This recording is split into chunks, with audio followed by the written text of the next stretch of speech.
So welcome to a new chapter of this Bible study. My name is Esther Caballero, and we are here in Spain, Granada, and this is part of our church here in Granada. Also, you can find us in YouTube channel, in our Facebook, Instagram, Twitter, and everywhere. Even we have a website, so you can check us and keep in contact. So if you want to hear more about us, we are in podcast too. And this is Bible Studies with Iain, our dear friend here from UK. And this is after the pandemic, biblical principle for lifestyle and recovery. And this is the sixth study, the sixth part of this. So we are more than welcome that you can still listen to us or listen to the previous studies. And today is going to be about if everything belongs to God, how are we supposed to use it? So the time is about to start. Iain is about to start this small Bible study, and then we want to have a time to discuss and to speak and to have a point of everything. And thank you for being here, and let's start. I recommend you if you put this in a way that you can see the person that is speaking, and this time is going to be Iain. And it's going to be easier. I know that everybody wants to see who is speaking and who is there. So Iain, we are here, ready to listen to you. Now I can hear you, Iain. You have to put on the microphone. No, it's still been not working. Okay, yeah. Good. We're working right now. Thank you and good afternoon, everybody. And as Esther has already said, our topic I've called this afternoon, if everything belongs to God, how are we supposed to use it? Well, let's come back to the present situation and the different national responses to the economic consequences of the coronavirus pandemic have provided some striking contrasts. Some national governments have focused on the needs of corporations and financial institutions. Others have attempted to ensure continuing income for as many individuals as families as possible, while still attending to the needs of both small and large businesses. The situation has been unlike any previous economic crisis that we've experienced. So there is no handbook to follow. What have become clear, however, as we compare between different countries, have been the values that govern the decisions that are being made. For some, quite clearly, the stock market has been more important than people's salaries, and money more than people. I suppose there really shouldn't have been any surprises in all of this. Decisions during the pandemic are really reflections of the priorities that have been increasingly guiding our economic and social lives for the past 30 or 40 years. The so-called freedoms that are cherished goals of our liberal democracies have increasingly become the freedoms on behalf of the rich and powerful individuals and institutions in our societies. And that's resulted in money being more important than people. And that's what's led to the increasing differences in the wealth and income between the very wealthy and the majority of the people in our societies. In fact, historically, this is not a new situation. And the causes of inequality across the world and across history, I think, are well understood. We even have descriptions of historical events that have occasionally weakened the concentrations of wealth and power and allowed a more equal society to emerge. One of the most famous examples was the Black Death that killed a third of Europe's population in the 14th century. The last time it happened was probably the Second World War. And obviously, none of us wants to rely on those sorts of events as the only way of creating a more equal society. And there's a lot of discussion today going on about alternative political and economic steps that can be taken rather than having to rely on some of these big catastrophes.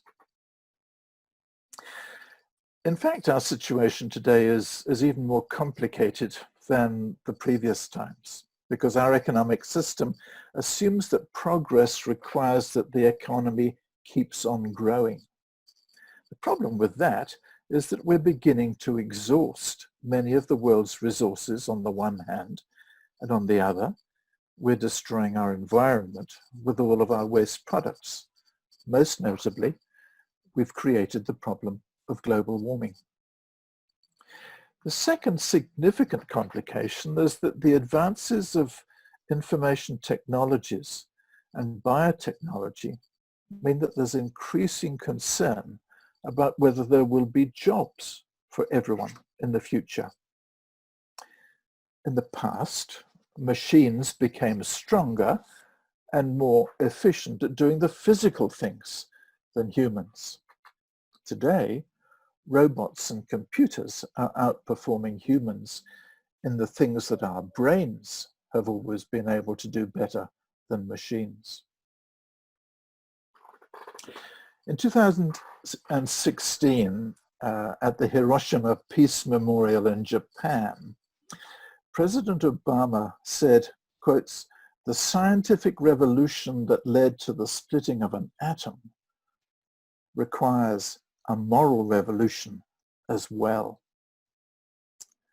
The scientific revolution that led to the splitting of an atom requires a moral revolution as well.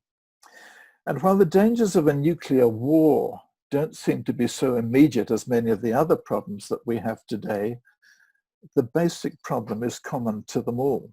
The fundamental issue for humans in our generation is a moral one. We need to change the moral guiding compass for the way that humans conduct their lives as families, communities, nations, and as a global community. Interestingly, that's always been a role that Christians have been expected to play. Jesus taught us to pray, "Our Father in heaven, hallowed be your name. Your kingdom come, your will be done on earth as it is in heaven." And just before that, in his Sermon on the Mountain, he had told his disciples that they were to be salt and light in their communities. And that's really why we're doing these studies. We're trying to find out which way God's moral compass is pointing. Okay, so we know that until the Industrial Revolution, all economies were essentially based on agriculture. The land was the most important thing, and whoever owned and controlled the land controlled the wealth. The aristocracy in Europe is a very good example. They were the landowners, and they controlled everything that was going on. But it was the land of Canaan that the Lord had promised to Abraham, a promise that he repeated to Moses and to the Israelites at Mount Sinai. It was God who was going to enable the Israelites to conquer and drive out the Canaanites so that they could take possession of the land.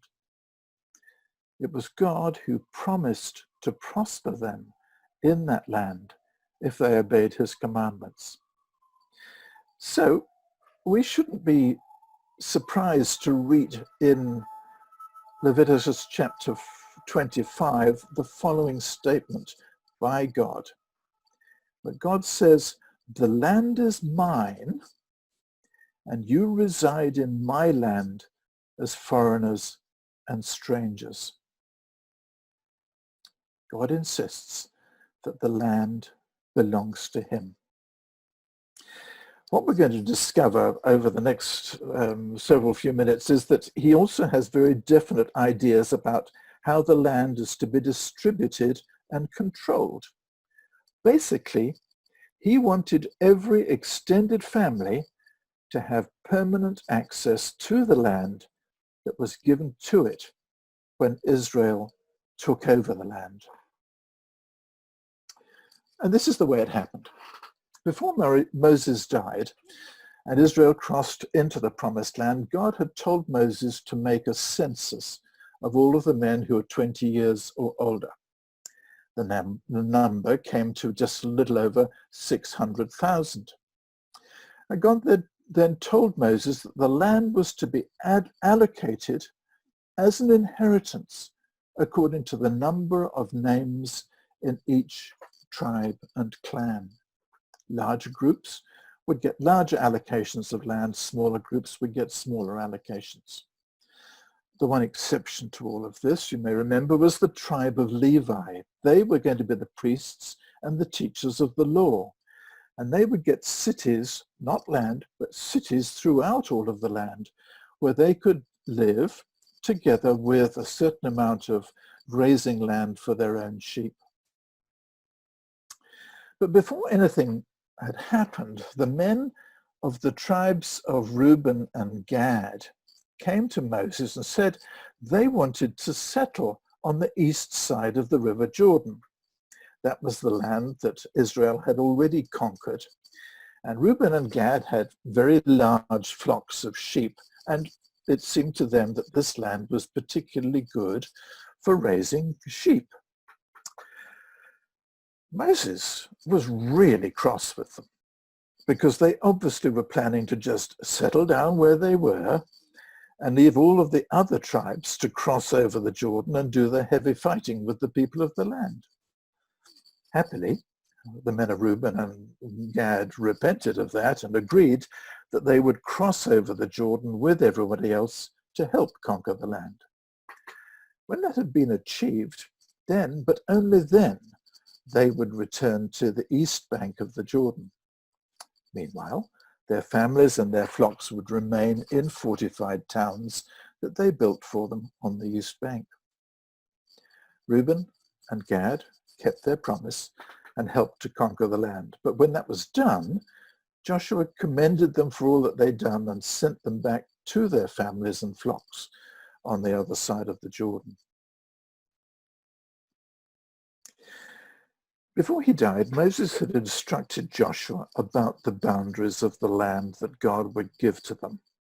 And again, when Joshua was reaching the end of his life, after all of the fighting, the Lord said to him, "You are very old, and there are still very large areas of land to be taken over." And God then went on to remind Joshua of the land that still remained to be conquered. However, it was then that the allocation of all the land took place, and it was done by lot, like throwing dice, as God had told them. They believed that God overruled the dice to indicate his will. The size of the land for the tribes was allocated according to their numbers. Then the leaders of the tribes did the allocation for their clans and the extended families. The important thing to recognize is in all of this process, every single family had land allocated to them. Actually, again, just before Moses died, there was a group of 5 young women. They were all sisters of a man who had died in the desert. And this was a man who had belonged to the tribe of Manasseh. And he had left no sons, only these 5 daughters. And so they came to Moses and they said, surely their father's descendants should have property among their father's relatives. Moses went and prayed about this. And the Lord told Moses that these women's claim was quite right. And God said, if a man had no son, the inheritance should go to his daughter. If he has no daughter, the land should go to his brothers, the father's brothers. If there are no brothers, then to his father's brothers, otherwise to the nearest relative in his clan. In the final chapter of the book of Numbers, we're told that the elders of the tribe of Manasseh came to Moses to clarify some of the things that he had said earlier about these women. What should happen to the land, they asked, if one of the women marries a man from another tribe? Does the inheritance go to the other tribe? Once more, Moses consulted God about the matter, and God said that the women were free to marry whoever they wanted, but the man had to be from their own tribal clan. What the Israelites had to understand, and I guess we have to understand, is that the most important thing is that the land should remain the inheritance of the clan to whom God had originally given it. So, says somebody, what happens if a man dies without any children? Well, one of the laws that seems most strange to us in these days is what's called the levirate marriage. And it's described in Deuteronomy 25, and it's very clear. And it says, if brothers are living together and one of them dies without a son, his widow must not marry outside the family.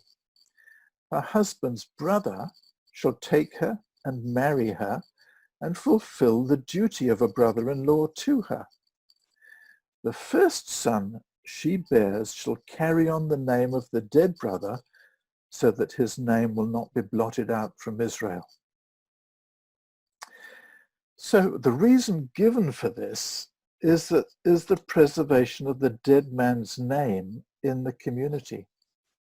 However, the practical implication of this is that if a son is born to the widow, he not only gets his dead father's name, but he gets the land that would have come to him as the son of the dead man. Once again, we see the importance of maintaining God's allocation of land to the families. Well, life, as we all know, can be difficult. For Israelite farmers, also, there were frequent difficulties. And there was always the possibility of a failed harvest or some other set of problems that created sufficient debt that the farmer had to sell his land. In the law that God gave to Moses, there was a lot of detail about borrowing money and selling land, and I want us to spend a bit of time talking about some of that on the next study or two. But the most dramatic of these laws, perhaps, is the law about the year of Jubilee. Leviticus starts by telling us all the details about how every 7 years the land is to be left fallow, uncultivated. The land was allowed to have a Sabbath, and God was going to make sure that there was always enough food during that year. But then it continues in verse 8, and it says, count off 7 Sabbath years, 7 times 7 years, so that the 7 Sabbath years amount to a period of 49 years. Then have the trumpet sounded everywhere on the 10th day of the 7th month. On the Day of Atonement, sound the trumpet throughout your land. Consecrate the 50th year and proclaim liberty throughout the land to all its inhabitants. It shall be a jubilee for you. Each of you is to return to your family property and to your own clan. The 50th year shall be a jubilee for you. Do not sow and do not reap what grows of itself or harvest the untended vines, for it is a jubilee and it is to be holy for you. Eat only what is taken directly from the fields. In this year of Jubilee, everyone is to return to their own property. Every 50th year was to be a year of Jubilee, and in this year, all the land that had been sold to pay off debts had to be returned to the family that it originally belonged to. The family returned to the land and was basically able to start all over again. Because of the year of Jubilee, no family should ever become permanently landless. And equally, no wealthy or powerful man could go on getting more and more land. The chapter continues giving strict guidelines about setting the price for selling land. This is because it was actually not selling the land. It was not actually the land that was being bought. What was being bought was the number of harvests that the land would produce before the next year of Jubilee. The longer before the next Jubilee, the higher the price, because there would be more harvests. And it was at this point that God summarizes his main point. The land must not be sold permanently, because the land is mine, and you reside in my land as foreigners and strangers, or as tenants, as it's put in some translations. The land must not be sold permanently, because the land belongs to God. The Israelites were God's tenants. But what we've been seeing is that the tenancy is actually intended as a permanent tenancy. God had a covenant with Israel, and in effect, he had a covenant with each family to whom he had given some land.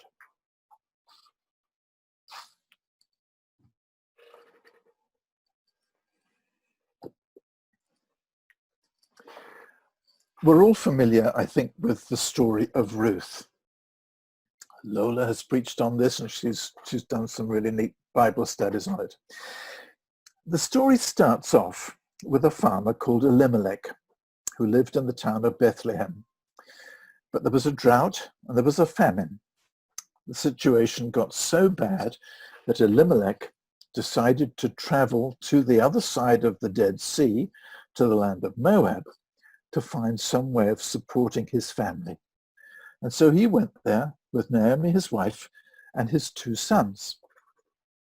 While there, the sons both grew up and married local Moabite girls. But quite soon after that, Elimelech and both his sons died, and Naomi and her 2 daughters-in-law were essentially left desolate. Nobody to look after them. Sometime later, news reached Naomi that the famine at home in Judah had ended. So she decided to return to her hometown of Bethlehem. And one of her daughters-in-law, Ruth, decides to go with her. Now, Naomi still had the land that belonged to her husband, but she was old, and Ruth, while young and healthy, couldn't farm it by herself. So Naomi decided to sell the land so that she could have some money to maybe do some trading and at least buy the things that the 2 of them needed. According to what we have in Leviticus 25, again, that same chapter, it was the duty of the nearest kinsman to Elimelech to buy the land, again, so that the land could stay within the property of the clan.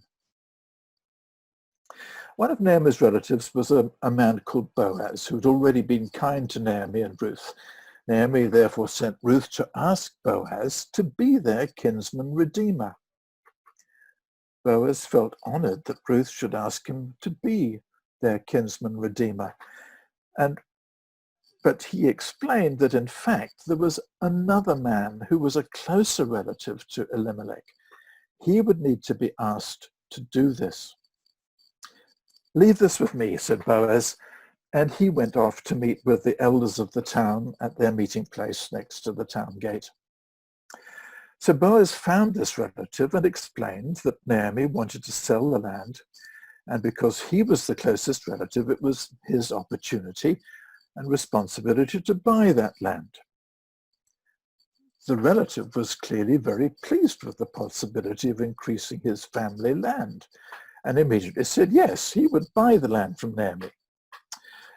"Very good," said Boaz, "but the person who buys the land also has to marry Naomi's daughter-in-law, Ruth." "Oh," said the relative, that changes things. No, thank you, but I'm not going to buy the land. You, Boaz, you're the next closest relative. You can buy the land if you want to. What's going on here? In fact, there are two different and slightly separate things happening at the same time. The first, obviously, is that the land is being bought from Naomi by a relative in order to keep the land in its use within the extended family. But the second thing is an example of what we've discovered is the so-called levirate marriage. Because Elimelech had no surviving sons or even daughters who can inherit his land.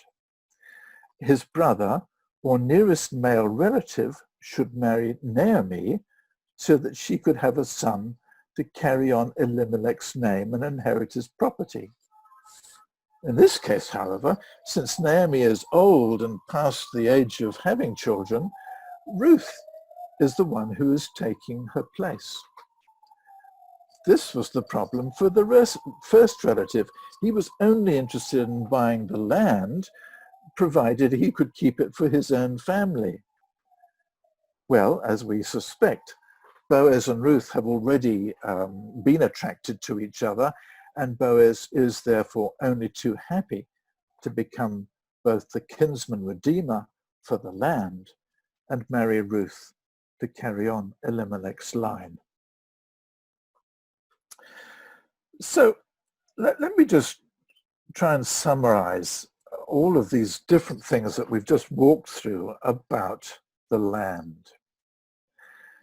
And we can see that God was concerned to make sure that every family always had access to the land so that they could provide for themselves.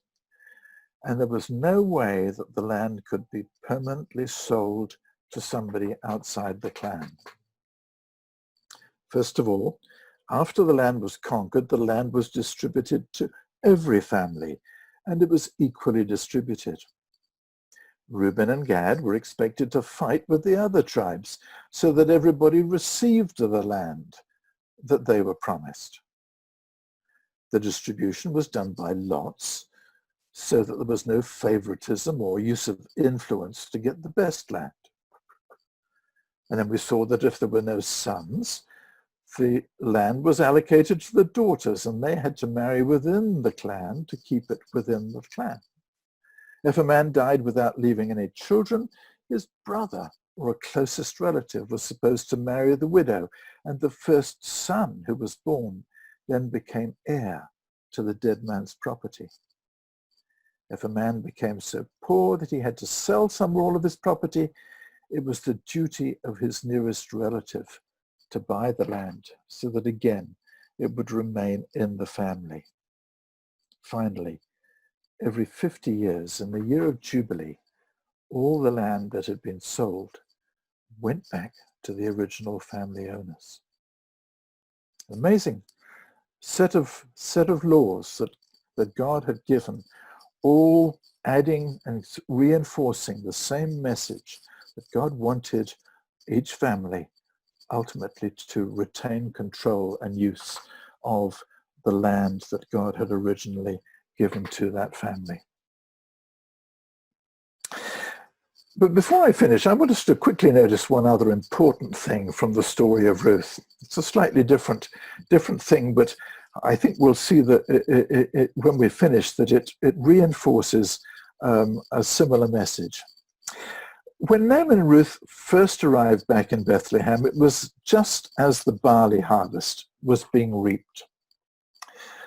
The way the harvest was done was that first of all, the men went across the field with their sickles to cut the stalks of the barley.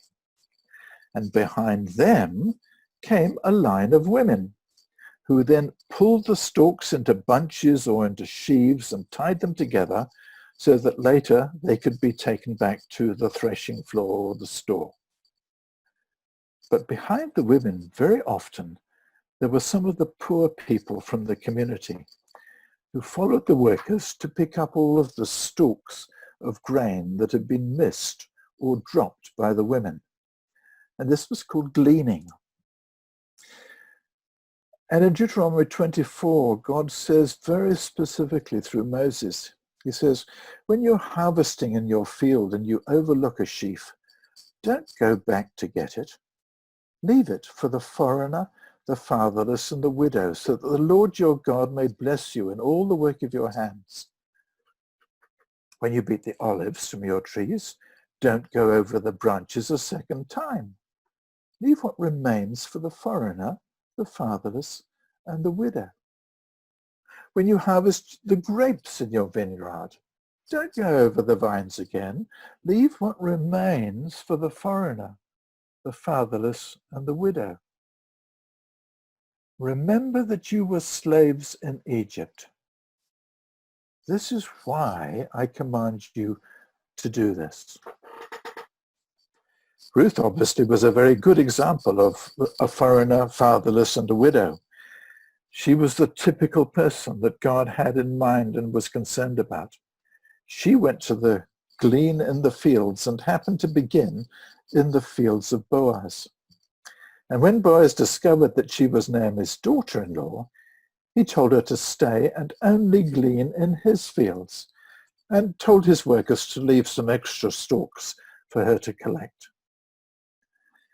The important thing for us to understand here is that, in fact, there was already a very good, if you will, social welfare system based on the tithing, which was there to provide for the needs of the really poor people in each community.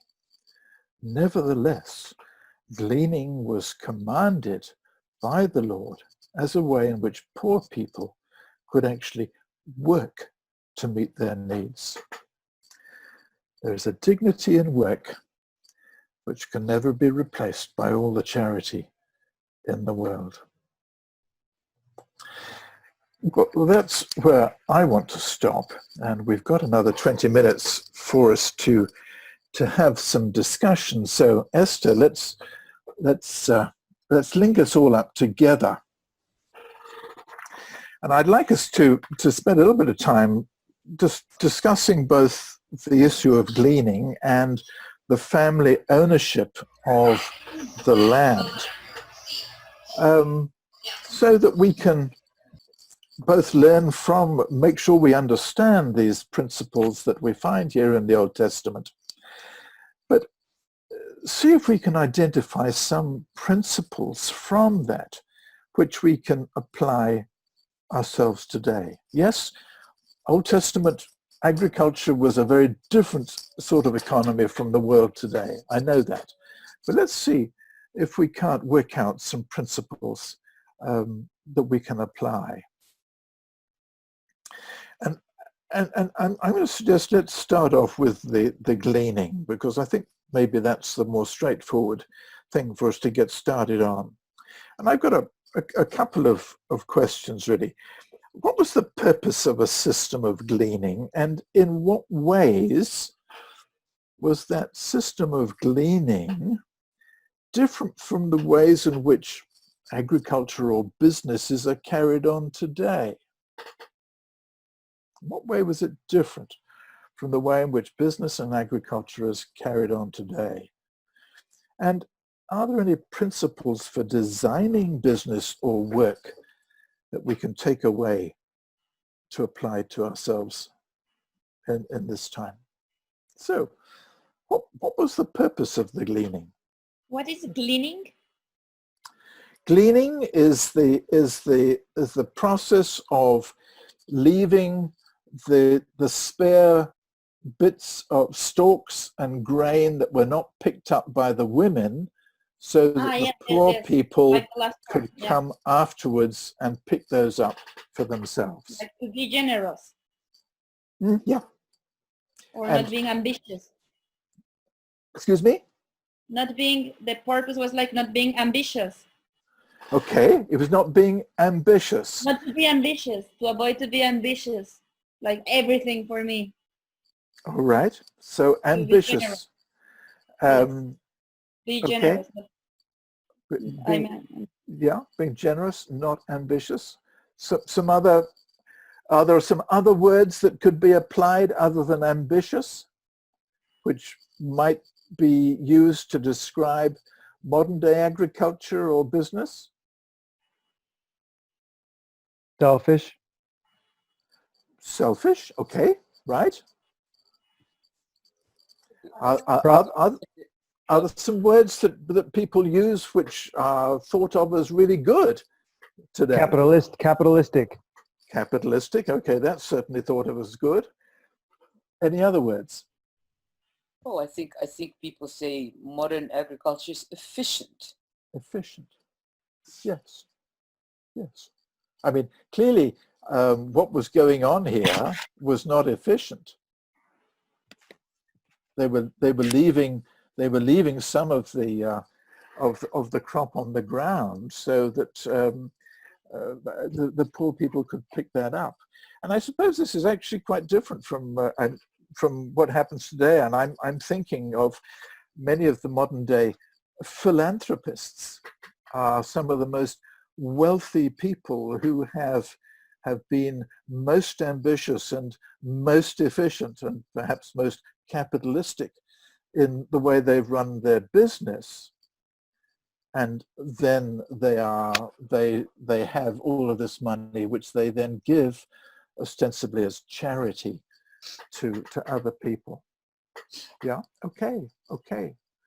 So how could we maybe think about doing things differently today?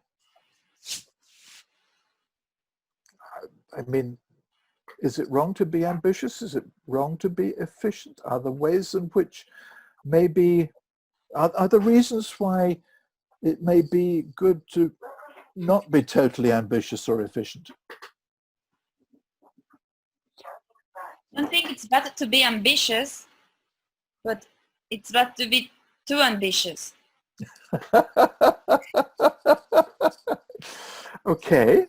Now, for what reason would you not be too ambitious? For what one reason you wouldn't be?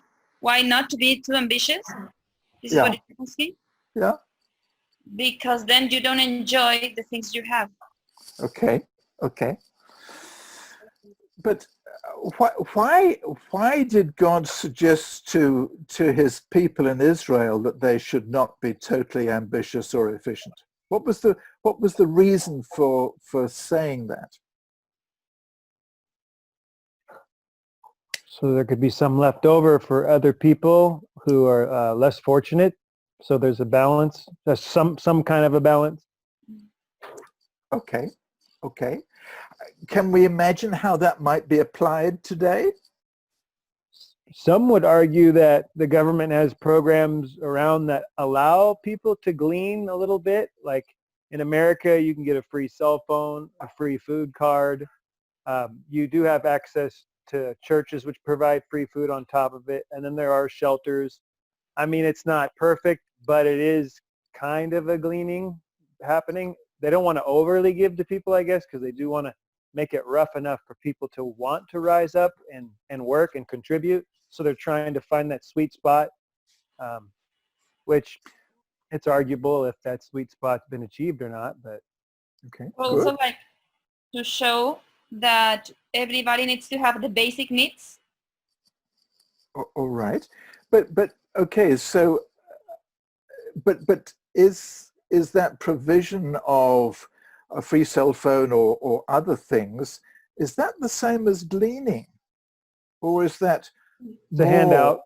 More just a handout? Because yes, there was in the Old Testament the process of collecting the tithes every year, and a lot of the tithes were collected locally, and they were used for providing free grain or fruit or whatever it was to the people who were destitute or very poor.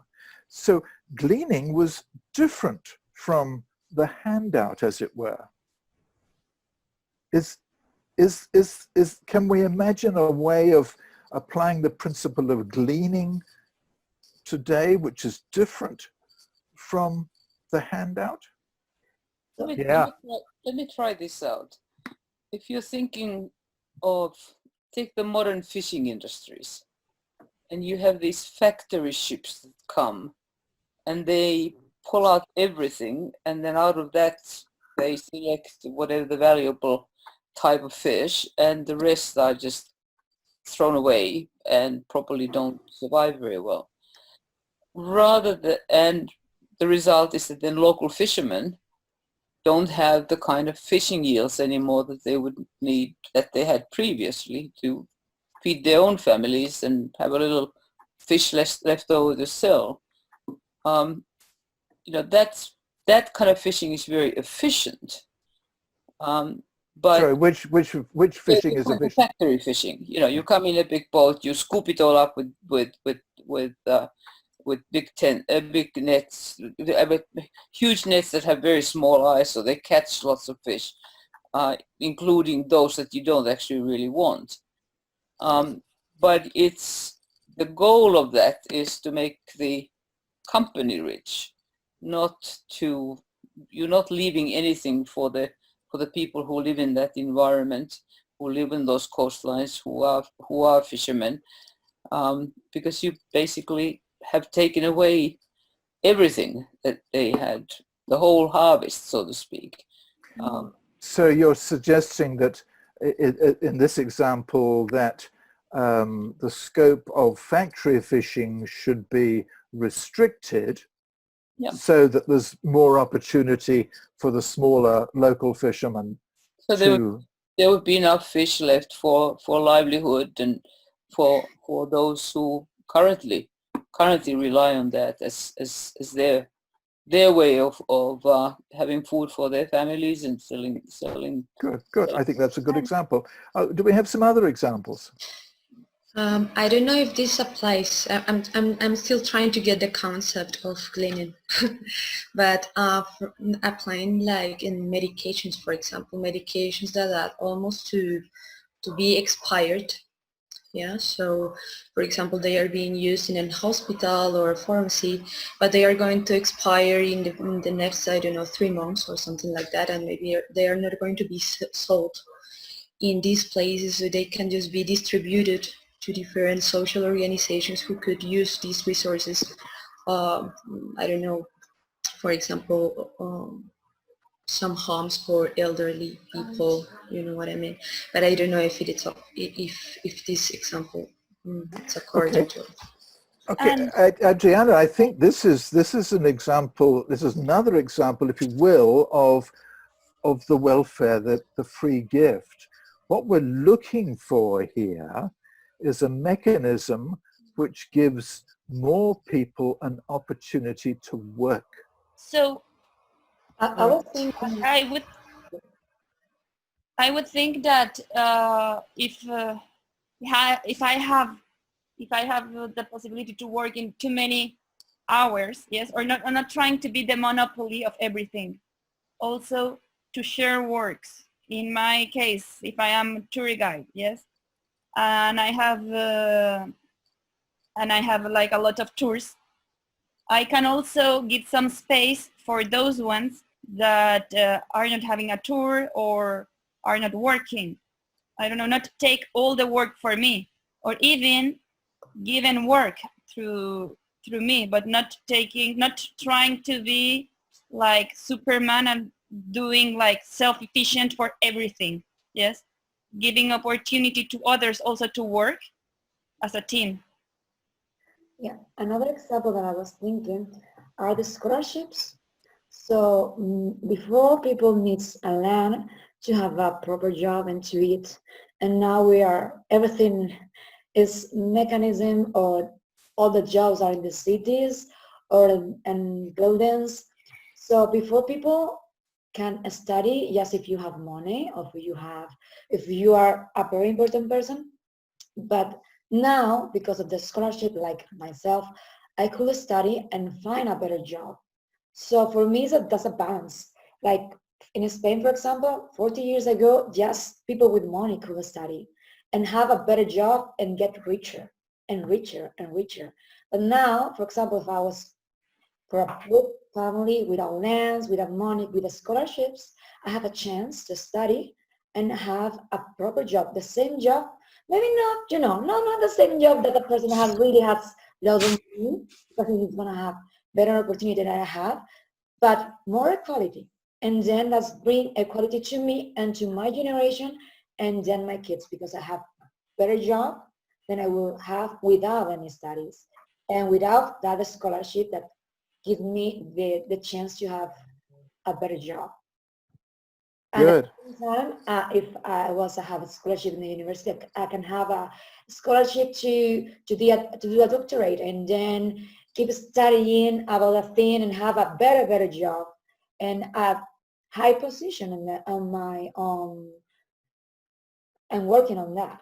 Yeah. That's makes a balance and for me and my thoughts in a country.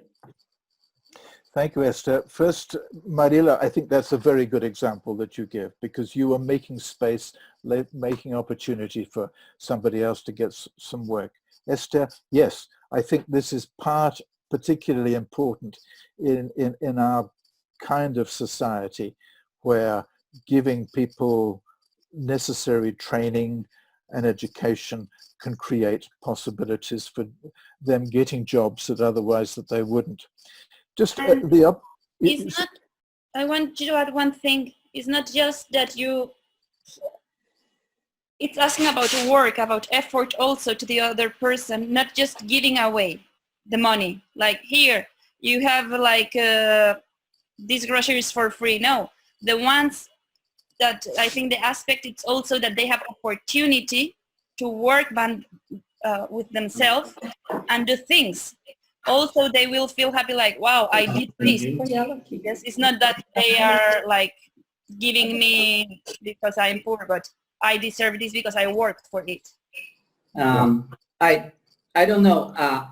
I just wanted to like go back in a little bit on the concept in the Bible. The way I see is that started, it was a God-given instructions to the people and how things should be distributed, right?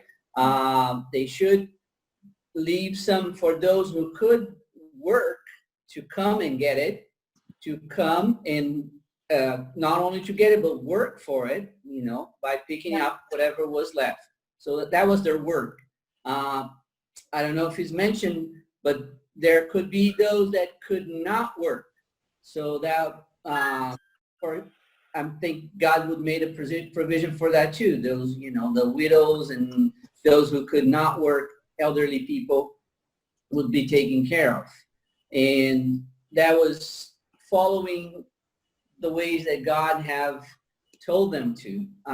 To me, what happened was quite often we don't want to follow that.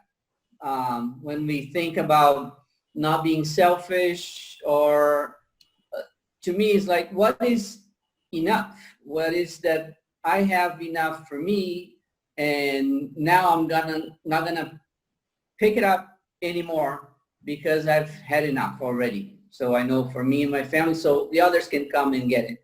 I think our hearts play. To me, in the end, it's a matter really of the heart. So how much more can I get? How much more land, or what is that is enough for me? So I'm gonna leave to others to come and get some. Thank you, Carlos. I think that's a terribly important point, and I want us to actually explore some of those ideas in a couple of weeks' time. What is enough, and what does that really mean in practice? But I think just quickly, because we need to wrap up here a little bit in a moment. Yes, as you say, and we'll look at this, the whole business of what is supposed to happen to people who are poor in the next session. But one of the important messages here is that part of God's provision was essentially saying to his people, don't be so ambitious and don't be so efficient that you don't leave opportunity for poorer people to do some work and collect something which will meet their needs. You as the landowner will get enough. Make sure that you leave opportunity for others. And so I think that the message which I get from this is that, you know, God was all the time concerned about making sure that people had opportunity for work. And the same thing happens today. And we've had some examples of how that works. And in our current situation, I was going to think, you know, another thing which is in a way slightly the opposite of what Esther was saying is that one of the programs that I've been very impressed with here in Granada is a number of businesses who actually create work for people with disabilities, people who are mentally disabled, with Down syndrome, or physically disabled in some sort of a way. Opportunities are created for them to work. They may not be the most efficient or effective people, but opportunities are created for them, and it gives them the dignity of work. We've obviously run out of time, and I was hoping to spend a little bit of time just revisiting the point that this huge point that we see from the way in which God was so insistent that people had to have access to land in that situation. Bless you. And you know, how does that transfer into our situation today? Well, in a way, God is saying that he wants everybody to have access to the means of actually producing things. Now, in some cases, it might be land, and if you're a farmer, that's fine. But if you are simply an employee on that farm, you know, you don't actually have any control or part in that enterprise. And the same way with so many other factories and businesses, there are people who own the business. These days, it's increasingly the shareholders. And there are, most of the people involved with the business are simply employees. They don't have any stake. They don't have any ownership. They don't have any control over what is being produced. And I think that's the message from the Old Testament. God was concerned that each family had some control over the means of production. I think it's important and I would just sort of mention this, and some of you might want to pursue this a little bit. There are a lot of businesses, increasing numbers of businesses these days, which are cooperatives. All sorts of businesses are cooperatives where people come together to share ownership and control over a business. One of the biggest is Mondragon in the Basque Country, which now employs whatever it is, 75,000 people, and it's a whole collection of businesses that are all worker owned, and everybody has a stake, everybody has a control. There are lots of agricultural cooperatives, and in fact Andalusia is the region in Spain that has the largest number of cooperatives. But the important thing is that these are organizations of doing business which I think, at least in some sort of a way, fulfill the intention that God was trying to really impress upon the children of Israel, that every family needed to have some opportunity of control over the means of production. In that case, it was land. Nobody should become permanently landless, and there should be no opportunity for people to go on just accumulating more and more and more land and wealth and power, which is the sort of thing which is what we see so much in our modern capitalist, particularly neoliberal economy, and which I think we as Christians, learning these principles from Scripture, should be understanding what it is that's God's heart for people in jobs, in work, and so that we should be promoting that on a local scale, but also as part of the democratic political process wherever it is that we live. So there we have to stop. Thank you. Next time I want us to spend a little bit of time talking about the whole principles of loans and what people could do and the welfare system that existed in Israel, so that we can begin to see how we should be thinking about our giving, about our taxes, and about things of that sort in our own society today. So let's just close with a brief prayer, and then we must say goodbye. Our Heavenly Father, we thank you that your word is so clear about the way in which you wanted your economy in the Old Testament run.